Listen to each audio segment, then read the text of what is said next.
ජපානයේ සකුරා කියනකොට ගොඩක් අයට මතක් වෙන්නේ මාර්තු අග අප්‍රේල් මුල වගේ කාලය. ඒත් ඔයාලා දන්නවද? කවසු සකුරා නමින් හඳුන්වන ජපානයේ ශිෂුෝක ප්‍රාන්තයේ කවසු ප්‍රදේශයේ පිපෙන සකුරා මල් ජනවාරි මුල ඉඳන්ම පිපෙනවා කියලා. ඉතින් වසන්තයේ ආරම්භය පටන් ගන්නෙ මෙන්න මේ කවසු ප්‍රදේශයෙන් කියලා ජපන් ජනතාව කියන කියමනක් තියෙනවා. ඉතින් මුලින්ම ජනවාරි මුල ඒ කියන්නේ අලුත් අවුරුද්ද පටන් ගද්දිම වගේ තමයි මේ මල් පිපෙන්න පටන් ගන්නෙ.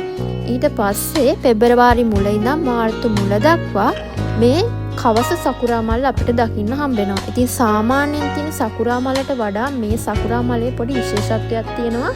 පිපෙන මල් සාමාන්‍ය සකුරා මලට වඩා ටිකක් ලොකුයි. ඒ වගේම රෝස පැහැයත් වැඩි. ඒත් එක්කම ගොඩාක් කාලයක් පිපිලා තියෙනවා. සාමාන්‍ය සකුරා මලට වඩා වැඩි කාලයක් පිපිලා තියෙනවා. ඉතින් බලන්නකෝ මමත් මේ දවස්වල ඉන්නේ කවසු වලට ළඟපාත නිසා මම අද ගත්ත වීඩියෝ එකක් තමයි ඔයාලා මේ දකින්නේ. ඉතින් පේනව නේද සකුරා මල් පිපිගෙන එන ලස්සන. ඉතින් ඔයාලා වෙනුවෙන් මම මේ වීඩියෝ එක ගත්තා.